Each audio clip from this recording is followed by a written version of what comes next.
This is a Dynamite Network podcast.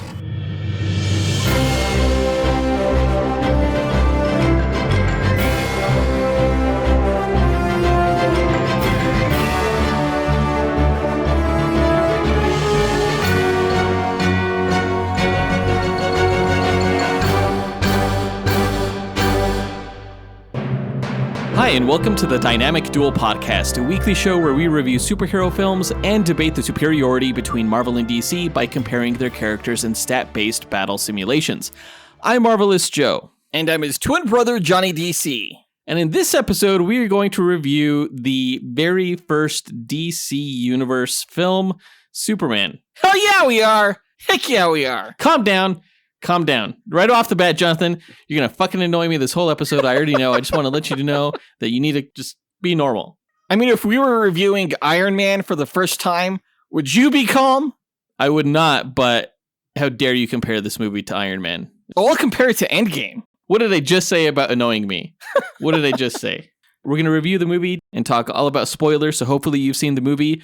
Before we do that, we're going to break down the latest comic book movie news that came up this past week. Of which there was none.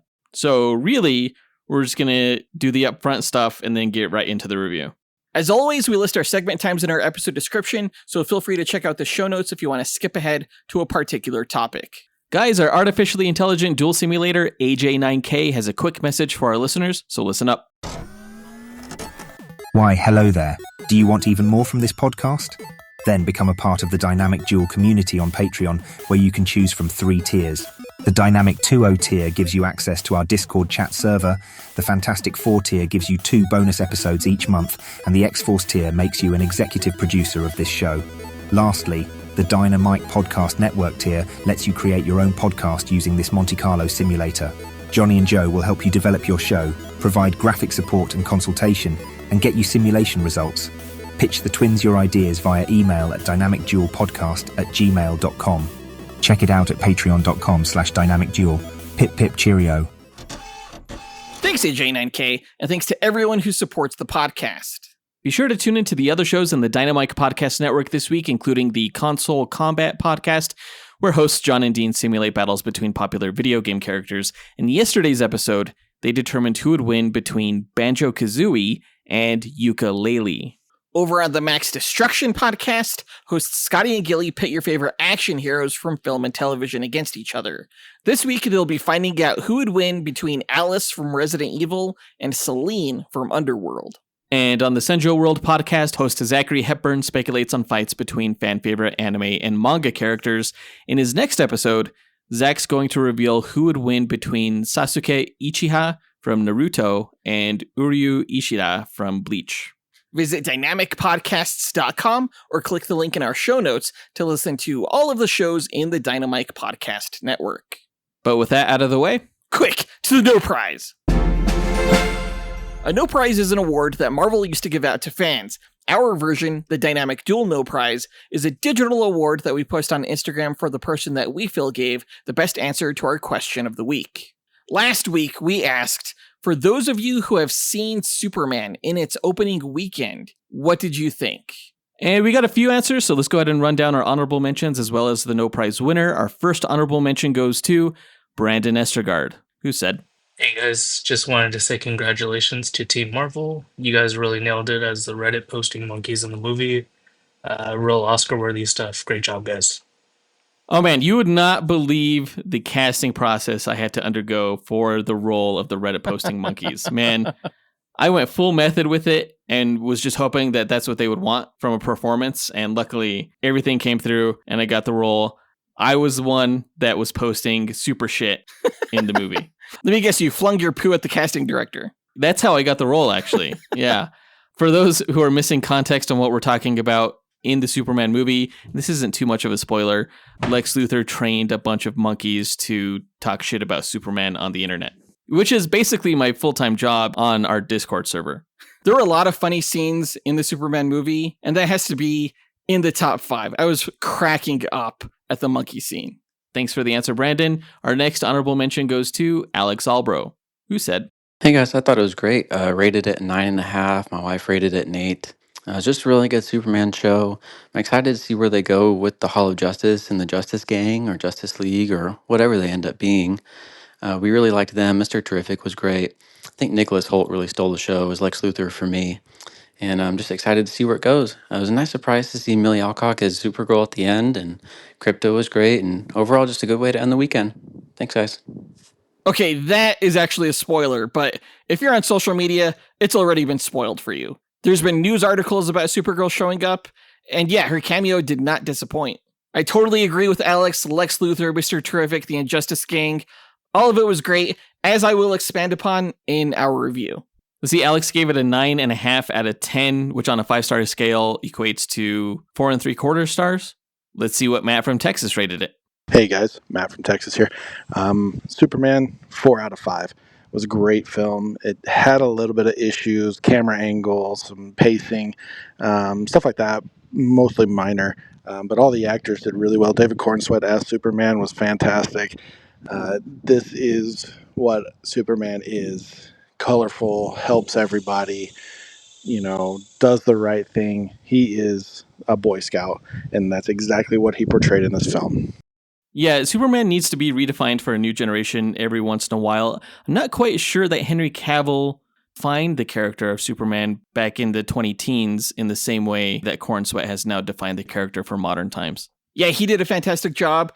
Although, as Matt says, the movie's not perfect. There are issues, but they are minor, I would agree. So great answer, Matt. We want to give a quick shout out to CJ Kraft for taking the time to visit our website and record an answer. But the winner of this week's No Prize is Scott Camacho and his daughter, Rena, who said, Hi, I'm Scotty Macho. I'm Rena Macho. And we are The Machos. We just watched the Superman movie. That's how you do a Superman movie. That was awesome. I don't care about his outfit, though. I still don't like his outfit. But that is how you do a Superman movie. Rena, what did Supergirl say? Thanks for watching my dog, bitch. Oh my gosh. Yeah, again, that Supergirl scene was great. I've seen a lot of flack for it online because I think a lot of people haven't read Supergirl Woman of Tomorrow, but it was straight from that comic. Yeah, it's definitely a unique take on the character who's typically portrayed as similar to her cousin in terms of demeanor and stuff like that. So yeah, Millie Alcock's Supergirl is probably out of left field for a lot of people. Honestly, the whole reason we gave this No Prize win to Scott and Rena is because it was hilarious.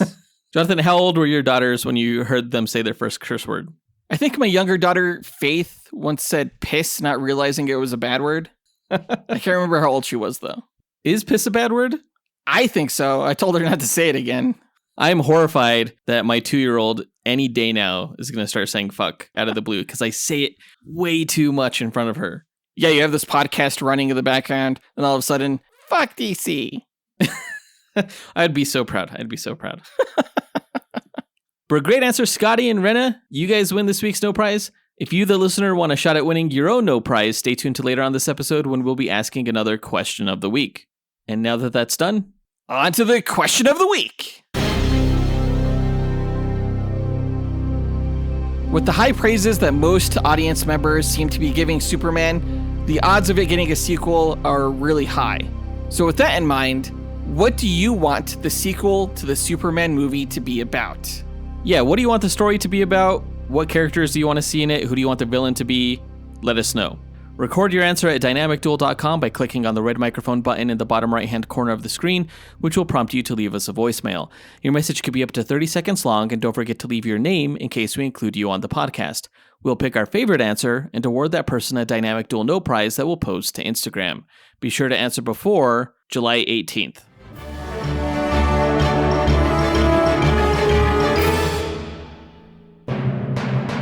But let's go ahead and get into the main event of this episode, where we review DC Studios' first feature-length film, Superman.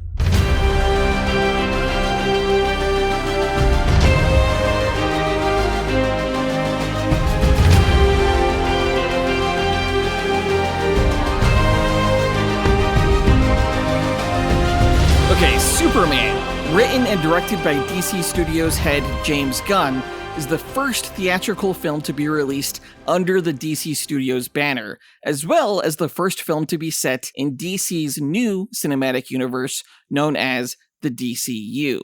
Now, Gunn was hired by Warner Brothers to launch a new DC cinematic universe after the prior one, established in 2013's Man of Steel, failed to match the box office success of the rival Marvel Studios. Despite Gunn's prior success writing and directing Marvel's Guardians of the Galaxy franchise, as well as DC's The Suicide Squad and Peacemaker projects, I was initially conflicted when I learned that he was writing and directing the first film in DC's new cinematic universe because I wasn't sure his raunchy yet heartfelt comedic style of filmmaking would work for a character like Superman. A notoriously raunchy character. What? No. Now, with each new trailer that was released for this film, my expectations grew to the point where I was actually a little depressed that Superman wasn't going to be able to live up to my expectations. But to my surprise, the film hit my expectations dead center, and I'm actually proud of this new start to DC's cinematic universe.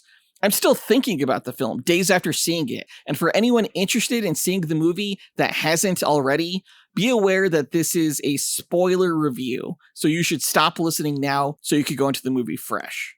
Yeah, I feel like there's too many people out there who are willing to spoil themselves, just claiming that it doesn't affect them, but you are doing yourself a disservice whether you admit to it or not. Seeing something unfold on the big screen for the first time without prior knowledge is absolutely the best way to experience these stories. Yeah, it's totally an experience, especially this film on the IMAX screen. It was incredible. I saw it on a really big screen on a RPX theater, and I wasn't aware at the time that I had actually purchased RPX tickets. So I walk into the auditorium, and I'm sitting way too fucking close to the screen. That's all I thought. I was like, goddamn, this screen's too big. I'm gonna have to lean back in my chair to really enjoy this. But did you enjoy it? The movie overall? Yeah. I did. Yeah, I think I have a few gripes with it, but they are largely nitpicky bullshit that had more to do with my own subjective feelings about world building and traditional story structures than anything really substantial. Okay, yeah, I could see that, and we'll get into that later. But I actually think that this is James Gunn's best superhero film yet, or at least his most mature. Because, here he wasn't focused on reimagining characters through his usual quirky lens. He instead set out to show how radical true righteousness and unconditional kindness can be in a world of moral relativism. The film's whole thesis is that in a cynical, distrustful society, simply choosing to trust and see the good in others becomes the ultimate act of rebellion. And with that simple yet profound idea, Gunn somehow made Superman cooler than he's been in maybe a century. And it just transformed him for this film into a countercultural icon while staying true to his spirit. It turns out that you don't need to reinvent a classic character to fit the current zeitgeist. You just need society to shift enough that the forgotten philosophies of the past feel bold and new again. No neck snapping required. I agree with you partly in that, yeah, being kind is cool, but I'm not going to say that Superman is countercultural. I wouldn't go that far. I would say more so in this film than he has maybe ever been. Because you think society at the current moment is so cynical that this type of thinking is radical? I think radical is a strong word. I'm sorry, are you not on social media? Do you not look at comments? I think it's radical. I think it's more appreciated now more than ever. I think this was a better way to adapt the character for modern times than the whole dark and serious approach that Zack Snyder took. That's totally valid, yeah. Now, I loved Man of Steel, and I've been a staunch defender of its sci-fi approach to the Superman lore. But if I'm being honest, after seeing Superman and its more faithful interpretation of the character, it makes Man of Steel feel somewhat like an Elseworlds tale. Still interesting, but definitely a departure from who the character actually is. And that's not to say that this depiction of Superman was perfect. He's much more pouty and easily agitated in this film than he is in, say, the comics. But the fact that he would go out of his way to save babies and dogs and even squirrels is in sharp contrast to the criticisms of apathy leveled at the Zack Snyder's take on the character. Right, apathy, because we saw Metropolis essentially destroyed at the nuclear level in the Man of Steel movie without seeing Superman handle a lot of the civilian saving duties of his role. Right. The Man of Steel version of Superman is very much an objectivist take, which focuses on the self and selfishness, which is why you had, Pa Kent saying, hey, maybe you don't save those kids, and why you had Ma Kent saying, you don't owe anyone anything. This take on Superman is very much at odds with that. and it was pretty refreshing. Now, where I work, we have a saying that we shouldn't make perfect the enemy of good. And I largely feel that way about James Gunn's approach to Superman, which was a really good interpretation. What was perfect, however, in my opinion, were his takes on Superman's supporting cast, particularly Lex Luthor. Now, Lex has never been done right on film. He was always supposed to be a mad scientist type character that could invent challenges for Superman that were essentially unfathomable for anyone else. Portrayals from Gene Hackman or Kevin Spacey lacked the scientist aspect of the character, while Jesse Eisenberg's was a little too mad, even getting comparisons to the Joker. But Gunn's version not only involved a real estate scheme, but also incorporated nanites, cloning, international politics, and even a freaking pocket universe. There was so much Silver Age-esque shenanigans going on here, and it was really cool to see how unapologetically Gunn showcased his love for that era of comics. Yeah, the film's plot at times got a little bit bonkers, and a lot of that has to do with Lex's pocket dimension shenanigans. They took the story places that I didn't think they were going to go literally. Oh, yeah. Like, for example, the trash-talking monkeys that we talked about earlier. Yeah, once you go to Trash Talking Monkeys online, you could go literally anywhere. There were just these really idiosyncratic ideas that are a trademark of James Gunn's that I wasn't quite sure fit in the realm of Superman as much as, like, say, Guardians of the Galaxy or something like that. But it was nice that Gunn was able to put his stamp on the project in that way. Because it did feel very Silver Age, and therefore did communicate a love for the very comic booky version of Superman, which is something that we haven't really seen from the character on the big screen. And it's pretty fun. There's a lot of fun to be had with Superman that we haven't gotten in a long time. I was actually surprised by how much fun I had, actually, because typically I like a serious approach to my superhero films. I don't like it when it gets goofball. And while this went interesting places, like you mentioned, bonkers, it never felt goofy to me. You know, It felt at times a little bit goofy. What? When? With Crypto. Oh, I'm sorry. What do you have against Crypto? I'm going to state right off the bat, I don't like Crypto. I thought he was annoying in this movie. Every time he was not on the screen, I was relieved. Crypto was a total scene stealer that everyone loved. You are on the wrong side of history. Bow your head in shame. I think Crypto is a scene stealer, but in the wrong way. No, dude, I loved Crypto. Like, I actually have no notes on Crypto in my review. I just loved him. He was too chaotic, and every time he was brought into the story, it kind of detracted, I think, from the plot. No, there were times where he felt a little bit Deus Ex Machina-y, and overall the concept was just goofy. I think actually the film would have been better if he wasn't included. I don't think he was entirely necessary. I think he was included just for merchandising or something. I don't know, to add a cute element to the movie. I could actually see that, especially with the mid-credits scene, how it left off with like this super, super cute moment between Superman and Crypto. Just having probably a majority of audiences leave with that final moment, I think was perhaps a little manipulative, and maybe his appearance in the film overall is a little manipulative, but I was totally sold on it. Crypto was one of my favorite aspects of this movie, and I totally couldn't see it being as successful without him. I definitely could. Well, you don't know what the hell you're talking about, you dog hater. I love dogs. I have a dog. I love my dog. Look at this dog hater. Fuck this guy. But I don't love Crypto. He's kind of a dickhead, and I'm not ashamed to say it. Hey, bad dogs deserve love too, bro. Not bad dogs who are also just made out of pixels. I don't care about them. No, Crypto felt real to me. I didn't feel like he was made of pixels. I thought they did a really good job with his CG. And actually, the CG throughout the whole film, I thought, was a lot better than I've seen in a lot of films as of late. Every time those Crypto pixels appeared on the screen, I just wanted to kick them right out of the movie. The hell is wrong with you? Now, between Lex Luthor's hijinks and the powers of Mr. Terrific, Guy Gardner, and Metamorpho, and I guess Crypto, there are some deep cuts in this film that we've never seen on the big screen before. And the fact that Gunn wasted no time in explaining any of it, literally starting this universe 3 years into Superman's career, but still having audiences be on board with the film, I think is a testament not only to how strong of a filmmaker James Gunn is, and to his level of respect for the audience, but also to how much of a cultural icon Superman is still to this day.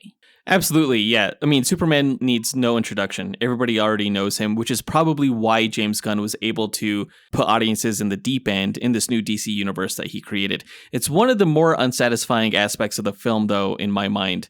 Superman is like if the Avengers movie was the very first MCU film, in that it would still be good and enjoyable, but it lacks the foundation that prior world-building films would have set up. The most world-building we got for this new DC universe were like 6 lines of text at the very beginning of the film that is basically saying, metahumans have been around for a while. Superman introduced himself to the world like 3 years ago. Let's get this story started. I actually thought that was a brilliant piece of world building. It was almost like Star Wars-esque, the way you were kind of thrown into that universe with just the opening crawl. Yeah, I mean, I can't knock this approach too much because I understand why James Gunn did it. No one wants to see Superman's origin again because we've seen it a lot. Whether it was in the Donner film or the Man of Steel film, everybody knows that Superman was a baby who was sent from Krypton. And we even got references to that in this movie, so his backstory is essentially established. I guess what felt hollow to me were like the other supporting metahumans that just kind of exist in this world without a whole lot of setup. In a perfect world, each of these characters would have had the chance to live and breathe on their own, but again, I understand, how many different superhero films have come out in the past couple of decades. We're at the point now where you can drop people in the deep end and they won't feel like they're drowning because they understand what these movies are about and largely who these characters already are.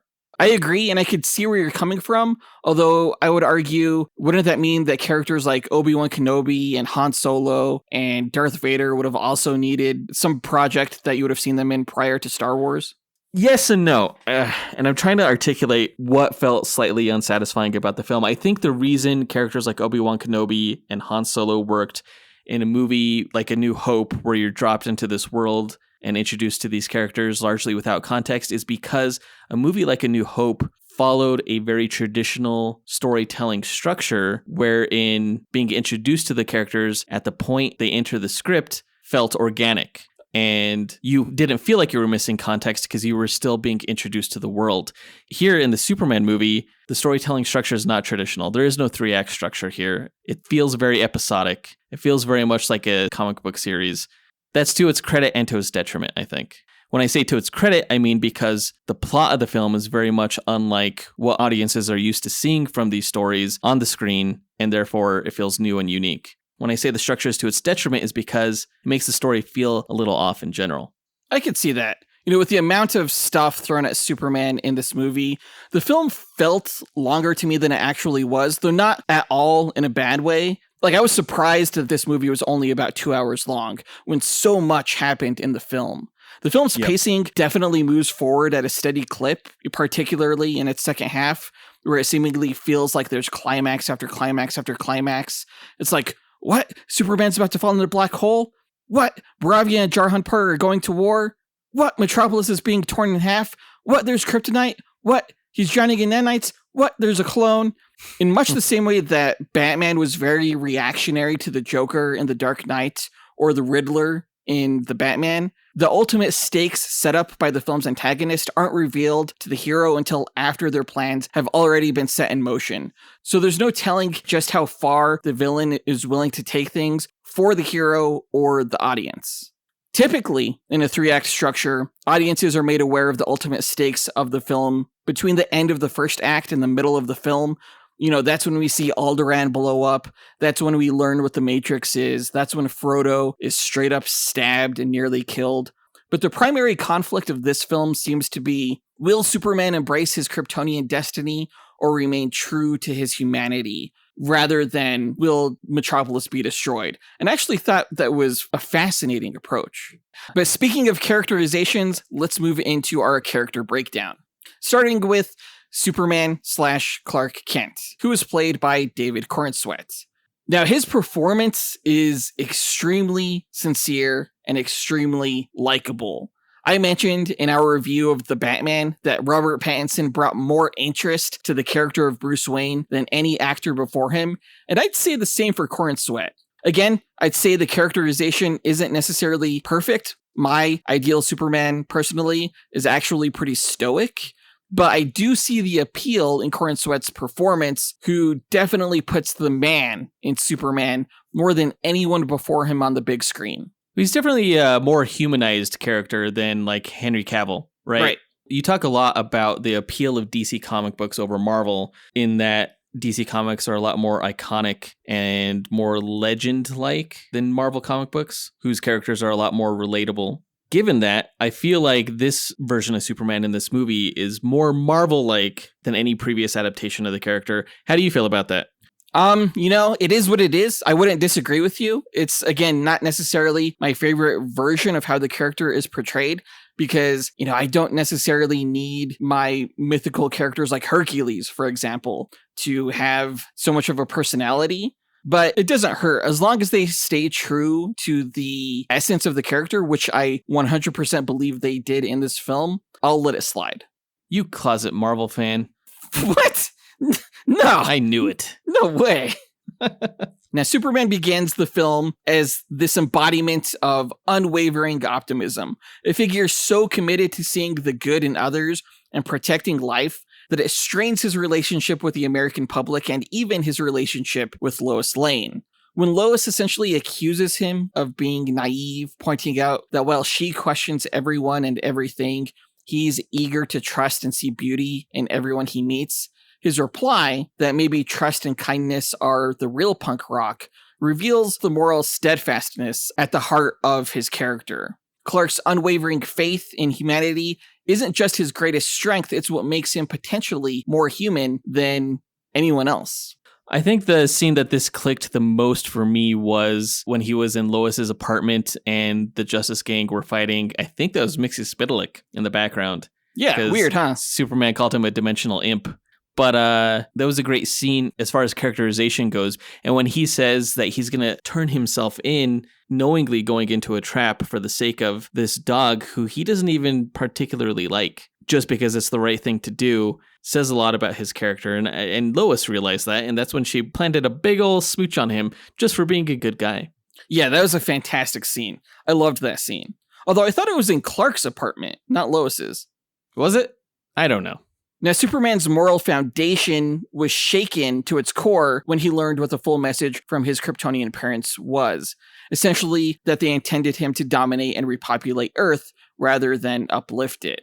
Reeling from this seeming betrayal, Clark confronts a painful question of identity. Is he the benevolent protector he always believed he was, or is he a harbinger of conquest?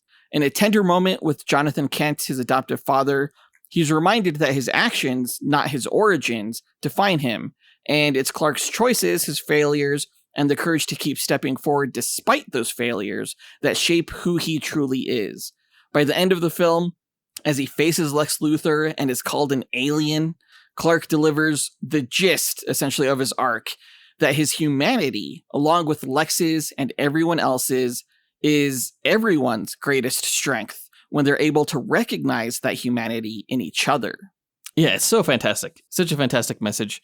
I freaking loved it. I freaking loved this movie. What do you think, though, about the alleged message from Jor-El and Lara about Superman's purpose being the domination of planet Earth? That was a twist. I did not see that coming. That was actually really interesting.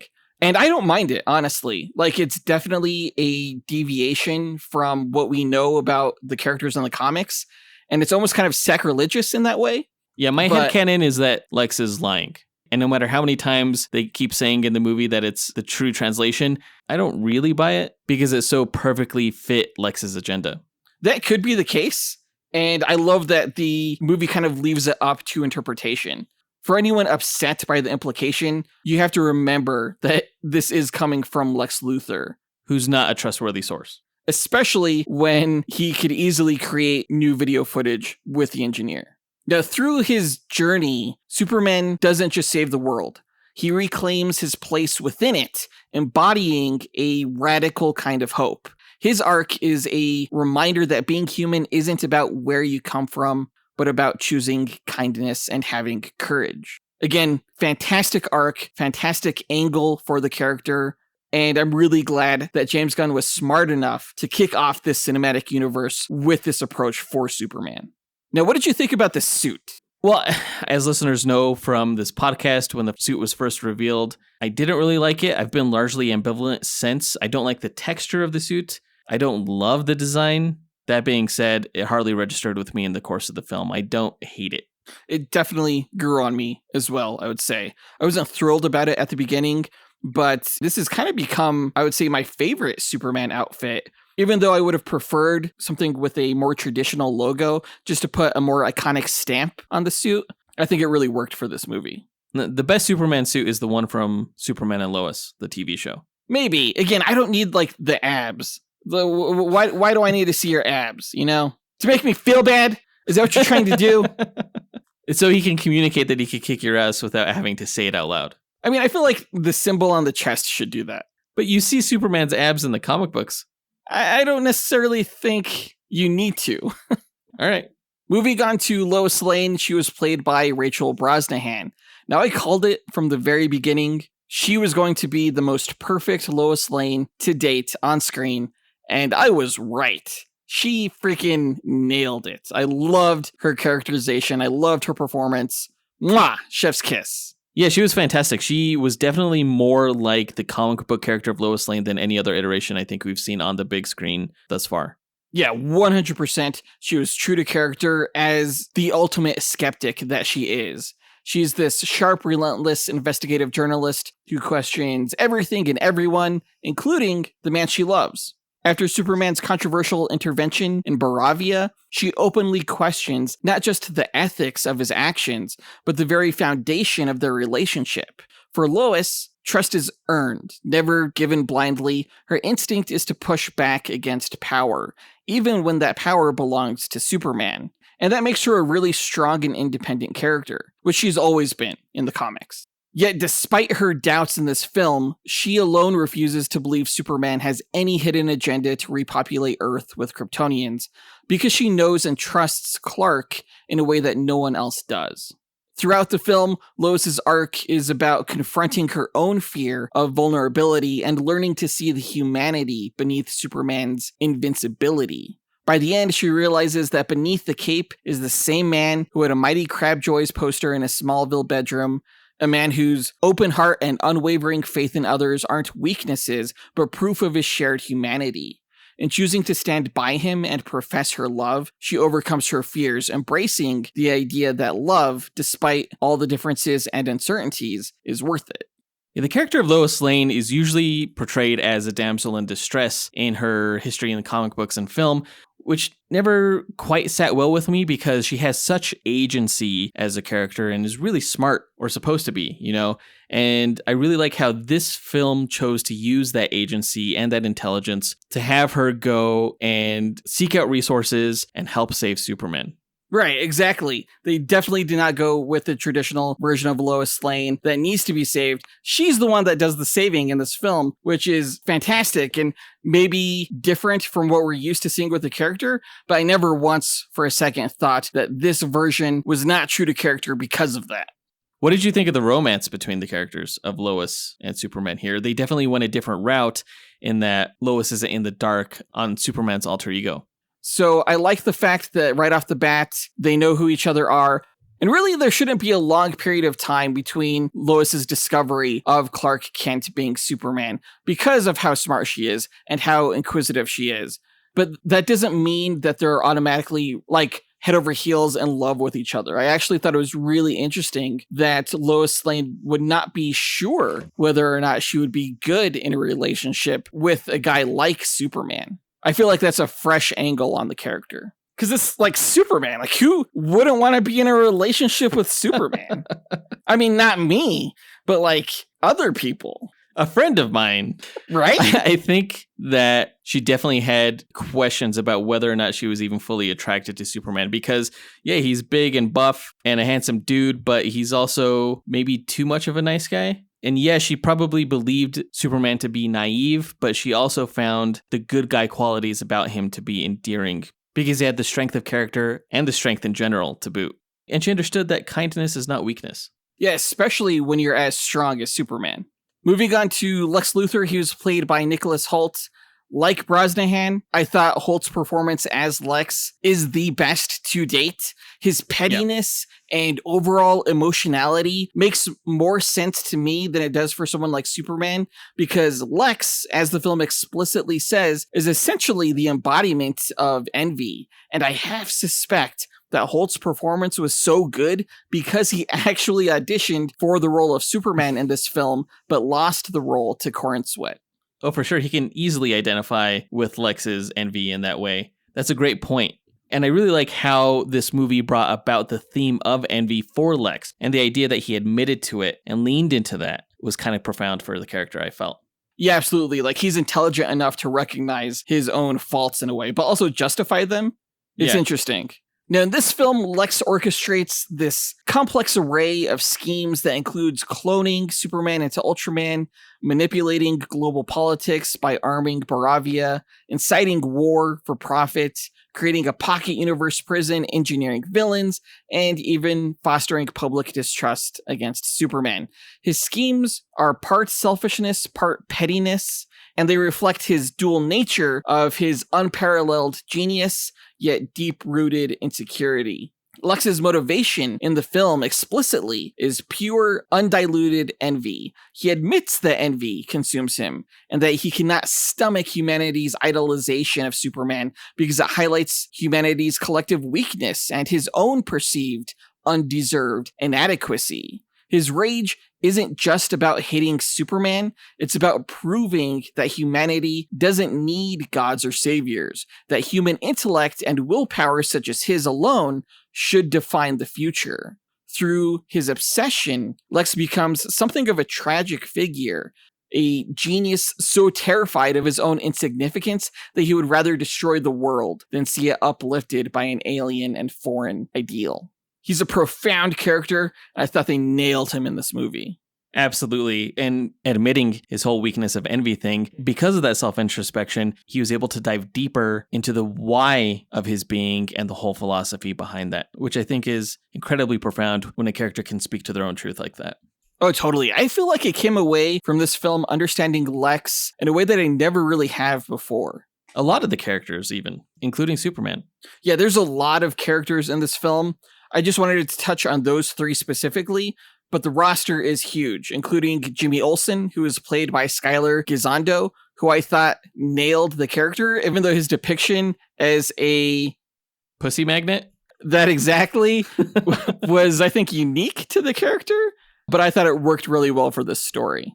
It was funny. He was one of many Daily Planet cast members. Not all of them worked, I felt. I felt they were largely background noise. Yeah, really the only one that stood out to me was Beck Bennett as Steve Lombard.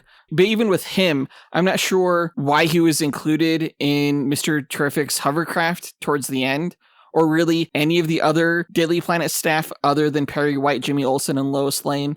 I don't want to say the cast was overstuffed, but there were definitely some superfluous characters. For sure. Of course, there was also the roster of the Justice Gang, which I don't love the name of Justice Gang, I'll be honest.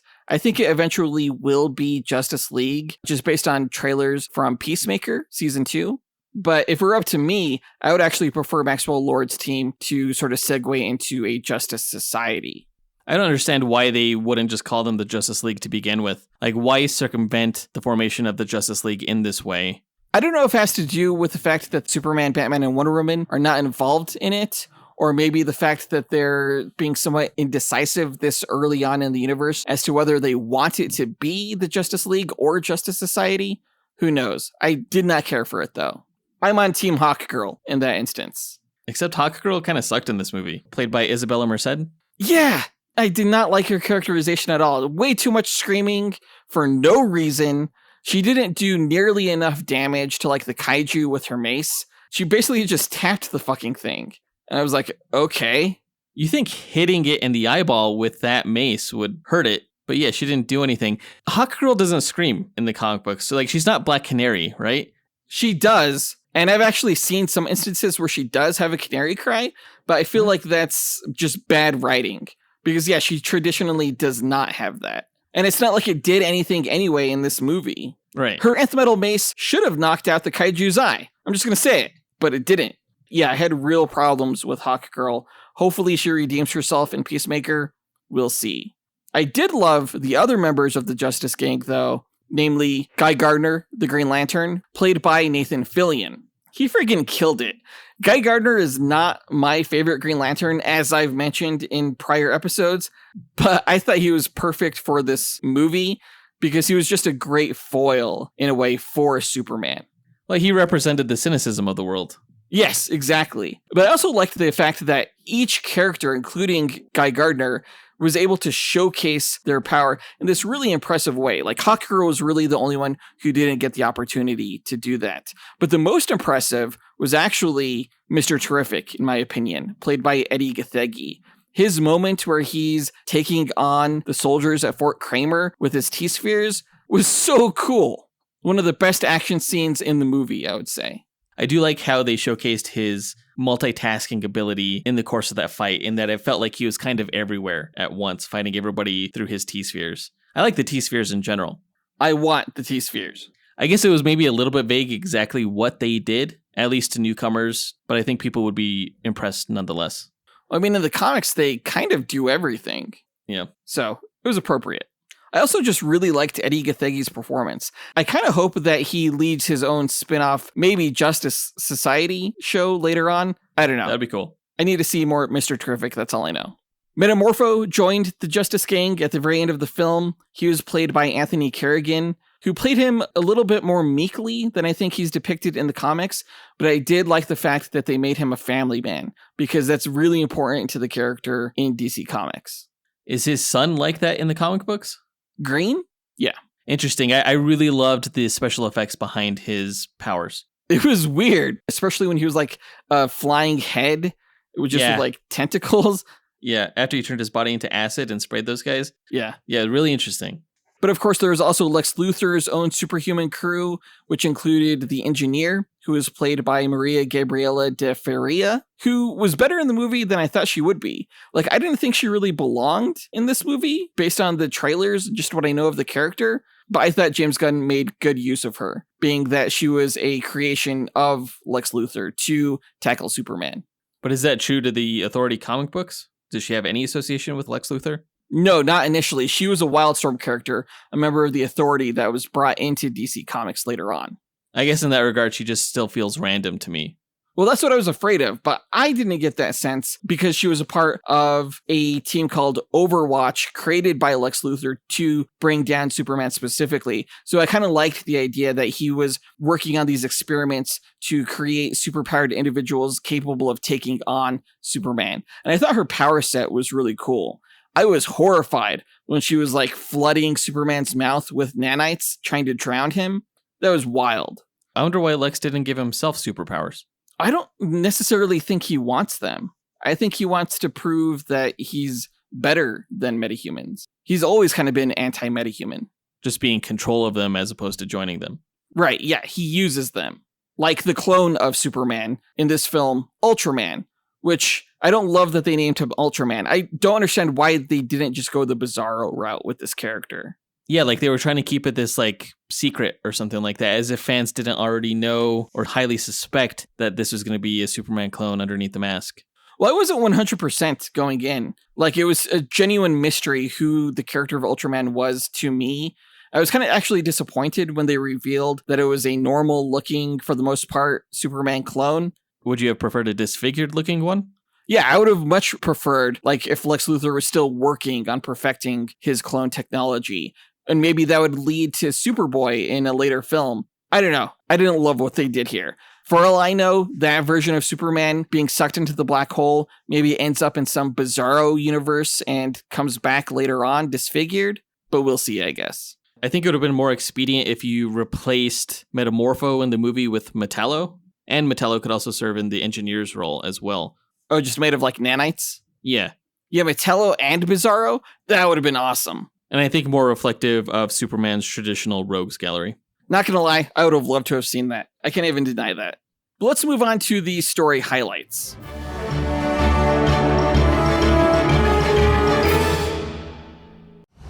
In a world where fantasies collide and heroes clash, one podcast network rises above the rest. Prepare yourself for the ultimate showdowns in comic books, video games, movies, and anime, the Dynamite Podcast Network presents Console Combat, where video game legends brawl every Monday. Dynamic Duel, where comic book titans smash every Tuesday. Max Destruction, where TV and action heroes battle every Wednesday. And Sendro World, where anime champions clash every Thursday. Join us as we speculate on the matches and, armed with the power of mathematical simulations, discover who will emerge victorious. Visit dynamicpodcast.com, where we settle the debate and settle the score. Superman crash lands in Antarctica 3 minutes after being pummeled in Metropolis by the Hammer of Barovia, who is seemingly the mid-human champion of the nation of Barovia, an ally of the United States, whom Superman stopped from invading its neighboring country of Jarhanpur 3 weeks ago. Superman is taken to the Fortress of Solitude by the unruly Krypto, the Superdog, where he is healed with the help of his robot assistants and a concentrated dose of solar radiation, all while an inspirational yet incomplete recorded message of hope from Superman's Kryptonian parents, Jor-El and Lara, plays in the background. Once adequately healed, Superman flies back to the city of Metropolis, though he and his Antarctic fortress are noticed by the Engineer, who works for and was created by Lex Luthor. Again, brilliant use of the opening crawl, as it were, for this film. I guess metahumans emerged 3 centuries ago, and in this movie, Superman is 33 years old. I'm not sure why they went with the number 3, but I thought it totally worked timeline-wise. Yeah, I don't think there was real significance to the number 3. It was just kind of a coincidence that all these occurrences lined up with the number 3. It made me interested in which metahumans emerged 3 centuries ago. Like, what century would that have been? The 18th century, I guess? The 1700s? Can't wait to learn more about that. But I also liked that they build it as ushering an age of gods and monsters, which is the name of the first chapter, essentially, for James Gunn's DC universe, like his phase 1. Were you surprised that Bradley Cooper was Jor-El? No, that was actually spoiled for me beforehand, and not even on social media. Like, it was a news article. I was pissed. In Metropolis, Lex and his team are alerted to Superman's return and issue instructions to the Hammer, resulting in Superman's defeat once again. The injured Superman is helped to his feet by a friendly food vendor named Malik, while he's also criticized by the public for his intervention in the foreign conflict. The Hammer departs, flying to Fort Kramer, a nearby military base where a series of interdimensional gateways through a pocket universe takes him to Lex Luthor's command center, and it's revealed that the Hammer is Ultraman, another creation of Lex's. The Hammer of Barovia is an original character to the story, yes? Yes, yeah, he's not in the comics. I do gotta say, I really like Lex Luthor's fight system that he has set up against Superman, where he calls out like specific moves to Ultraman to defeat him. That was really cool. Yeah, he essentially plotted like thousands of moves to go against Superman, which is wild. I thought that was really cool. It's like Lex Luthor playing a video game against Superman with like 1,000 buttons. I was surprised that the war suit that the Hammer of Barovia or Ultraman wore was not Lex Luthor in a battle suit, because I totally thought that was going to be the case from the trailers. I thought that was a really cool suit, and I kind of wish Lex Luthor would use it later on. Yeah, that would have been cool. Or at least you'd think he'd put on like a raptor suit or something like that. Oh yeah, I guess that's green and purple, more traditionally Lex's colors. That would have been cool. Now, Clark Kent arrives at the Daily Planet after getting his first front page news story published about Superman's fight with the Hammer. While Lois Lane and Jimmy Olsen question the Hammer's motive and Superman's actions, the president of Barovia, Vasil Gurkos, criticizes Superman during a televised press briefing and insists Baravia's invasion of Jarhanpur was to liberate its people from its oppressive government. Lex Luthor meets with U.S. military executives at the Pentagon, presenting Ultraman, the Engineer, and an army of flying armored soldiers known as Raptors as a military unit known as Planet Watch, pitched as the best and only method of neutralizing the alien threat that Superman presents, as all kryptonite has now been removed from the planet. Though the executives, including Rick Flag Sr., are hesitant to allow Lex to kill Superman, they give Lex the authority to hold Superman for questioning. You mentioned that the story did a good job of showing the multiple sides of Lex Luthor as a villain, as he's been portrayed in the comic books as, like, you know, an evil scientist, a businessman. when I saw Lex in the Pentagon speaking with generals and stuff like that, I could easily see a route to him becoming president in maybe like a sequel or a third film in a trilogy down the line. Yeah, that would be interesting. I've always loved that storyline with Lex. It was really cool in the comics. Now, I have to imagine that Planet Watch is a precursor to Stormwatch in the comics, which is related to the Authority, and maybe one of the reasons they went with the engineer for this movie. Because the Authority is a film that James Gunn has been planning to be a part of this Gods and Monsters chapter in the DC Cinematic Universe. Now, Lois arrives at her apartment only to find Clark there cooking dinner. It's revealed that the two are having a secret romantic relationship and that Lois knows Clark is Superman. After agreeing to allow Lois to interview him as Superman, Clark nevertheless becomes agitated by her questions and leaves. Meanwhile, Lex arrives in Antarctica with Ultraman, the engineer, and his current girlfriend Eve Tessmacher, who all infiltrate Superman's fortress, destroy his robots, kidnap Krypto, and steal the recording of Superman's Kryptonian parents. To prevent Superman from interrupting their infiltration of the fortress, Lex has his team unleash a distraction in Metropolis, a small alien creature that grows into a skyscraper-sized kaiju overnight. Now, there's a lot of things in this film that they don't really explain, and it makes me wonder if there was a longer cut of this film earlier on. Things like the kaiju. When did it grow? Why did it grow? Where does it come from? Things like that. Yeah, I definitely had those questions about it as well. Like I was maybe missing something, or maybe it was some kind of Easter egg to the comic books. Like he was a well-known character for DC fans, but I never got those answers. No, the kaiju, I mean, there are kaijus in Superman comics, but I think this one was original to the movie.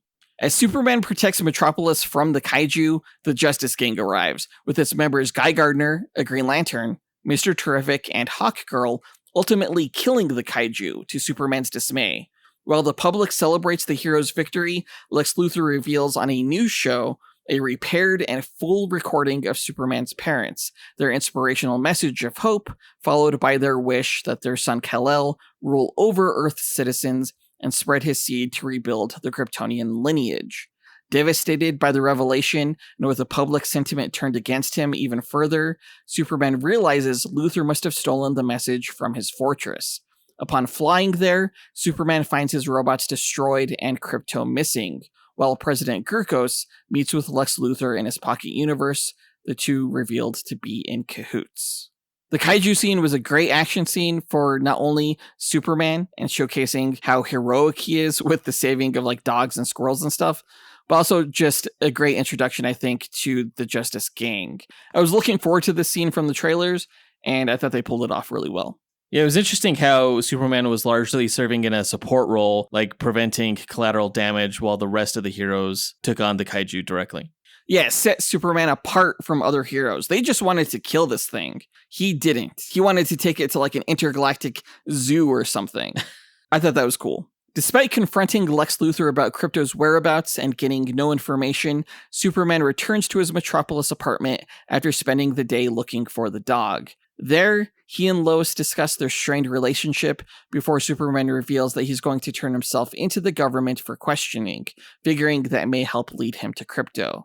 While Superman is arrested by Ultraman, Rick Flag Sr. reveals that Superman is to be held in Lex's custody for the time being.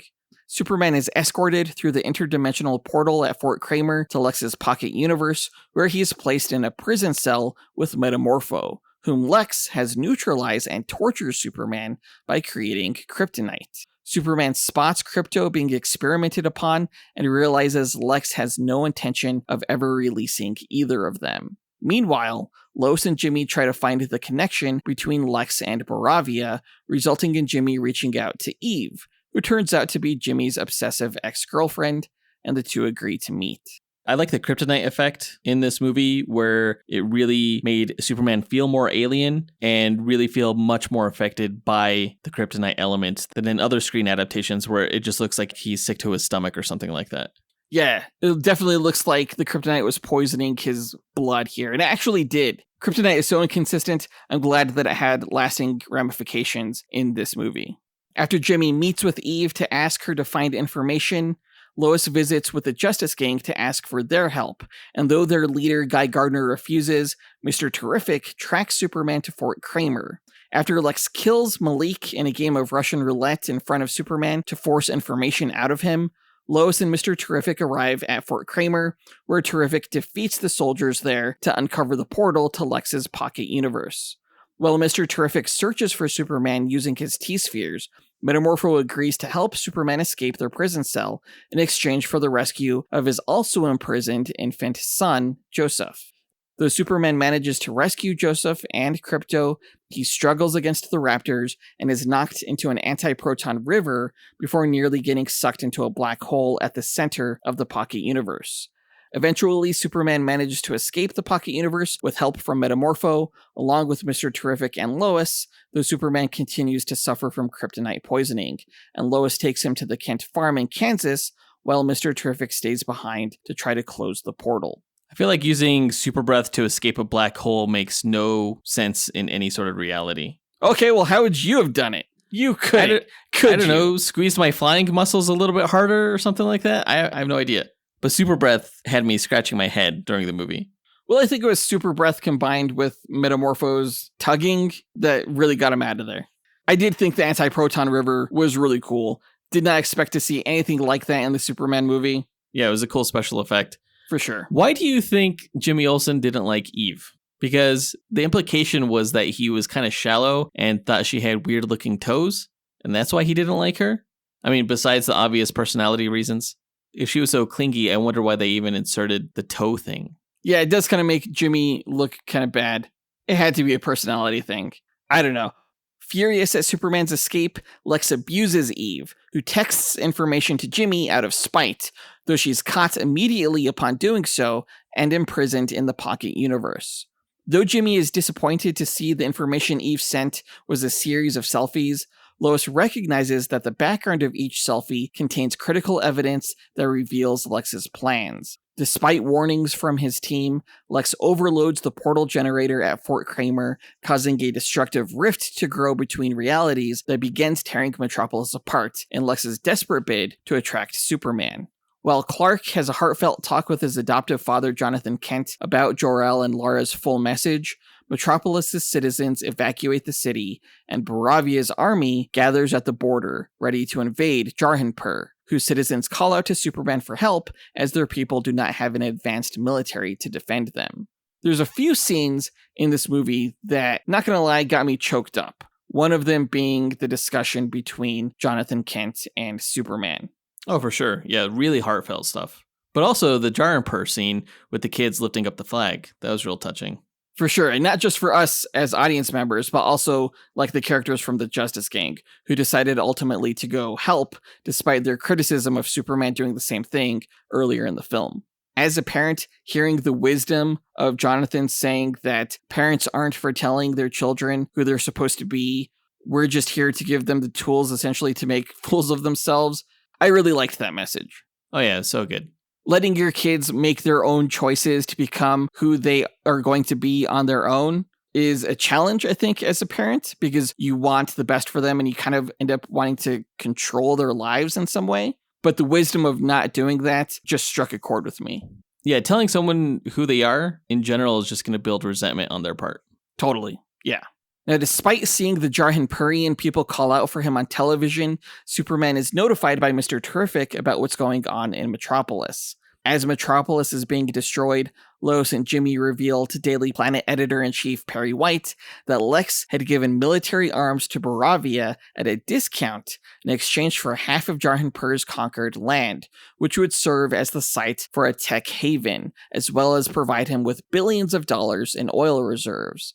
The three of them, along with several other Daily Planet journalists, write a story exposing Lex in Mr. Terrific's hovercraft, while Mr. Terrific and Superman themselves are attacked by Ultraman and the Engineer after working to protect Metropolis' citizens. After the Engineer nearly drowns Superman in nanites, Superman flies into space and crash lands back in Metropolis, knocking out the Engineer, along with her nanites, and also damaging Ultraman's mask, which reveals that he's a clone of Superman. What did you think of the way Superman defeated the Engineer? I liked it. I liked how he took issues into his own accord. He didn't have outside help to come in and rescue him at the last minute like you would expect maybe from a situation like this. He had to use his own wits, being a character who isn't necessarily known for his high intelligence. It was a desperate move on his part, but it made sense and it worked. Yeah, I agree. I totally thought with Mr. Terrific being there that he was going to disable the nanites in some way. Yeah, but I right. loved that they came up with a unique way for Superman to overcome his own challenge, a way that even Lex didn't foresee coming. Yeah. It was also hardcore. Even Engineer was like, I'm not going to survive this. And Lex was like, the only one they're protecting is Superman. That was genius. That was good. As Guy Gardner, Hawkgirl, and Metamorpho defend Jarhanpur from the Baravian army, going so far as to even kill President Gurkos, Ultraman, meanwhile, pummels Superman under the fight direction of Lex Luthor. With help from Krypto, however, Superman is able to disable Lex's observational drones and knock Ultraman into the Pocket Universe's black hole.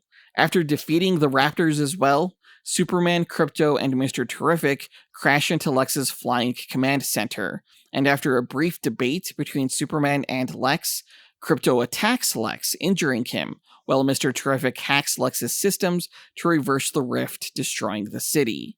Once the Daily Planet's expose outs Lex as manipulating the war between Baravia and Jarhanpur, Lex is arrested, and his Pocket Universe prisoners are set free, including Eve, who embraces a reluctant Jimmy. Superman and Lois also share a kiss. This whole third act was so action-packed and so fun to watch. I do have to call BS on a code fixing that rift between dimensions, though. I don't know how that's possible. Kind of the whole Silver Age zonkiness at work there. Yeah. But the rest of it I loved. Do you think the Justice Gang will come under the same kind of scrutiny that Superman did for interfering in an international conflict, going so far as to assassinate a world leader?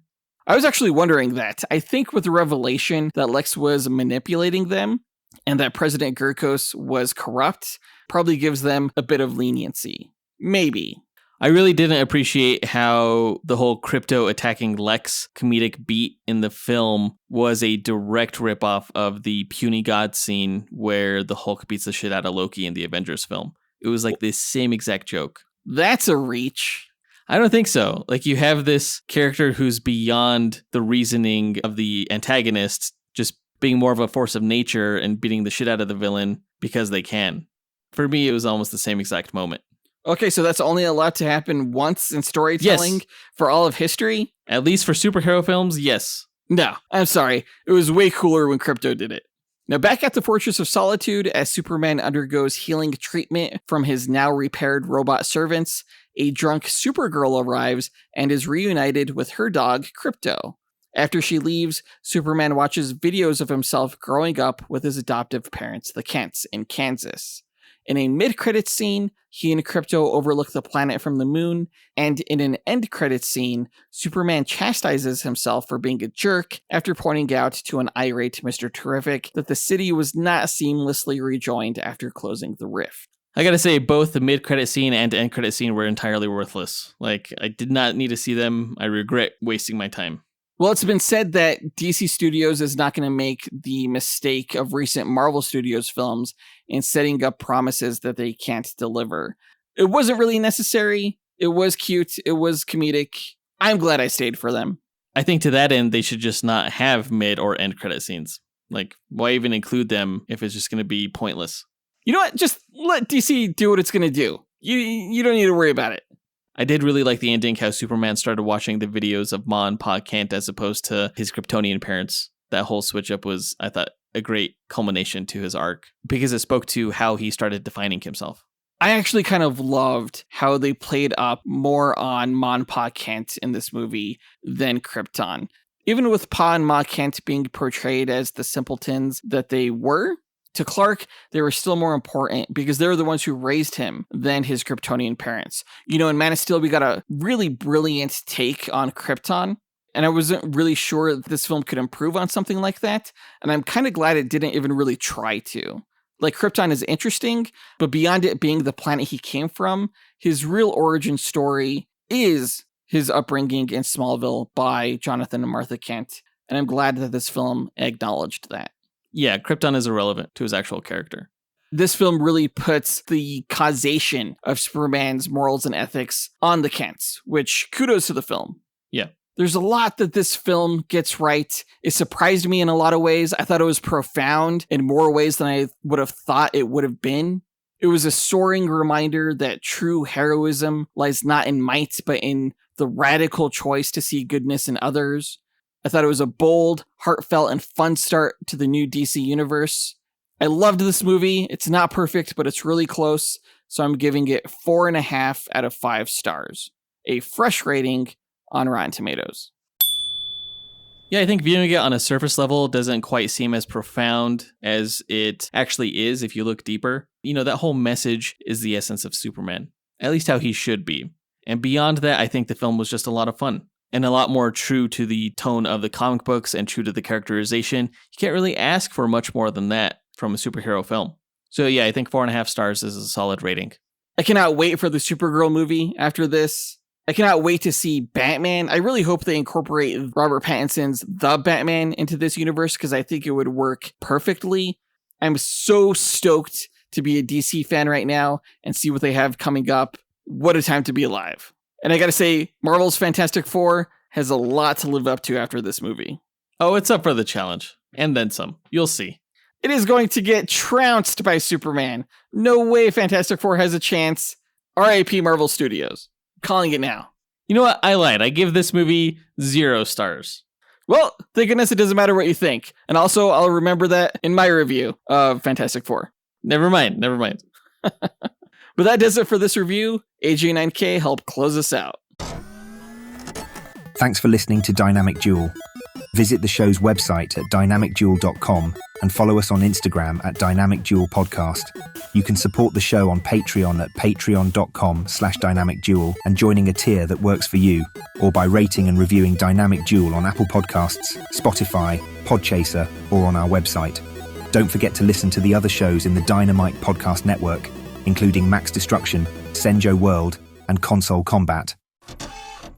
In our next episode, we will be doing a quick break from the reviews to do a team duel, this time pitting the Justice League International versus the West Coast Avengers. It's the Justice League versus the Avengers again.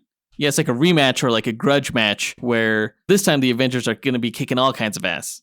Well, not as much as the Justice League. You'll learn.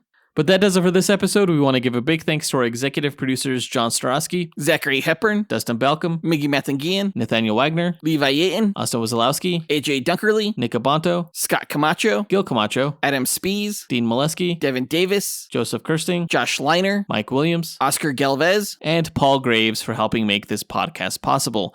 We'll talk to you guys next week. Up, and away! True believers. I'm so punk rock that I despise punk rock.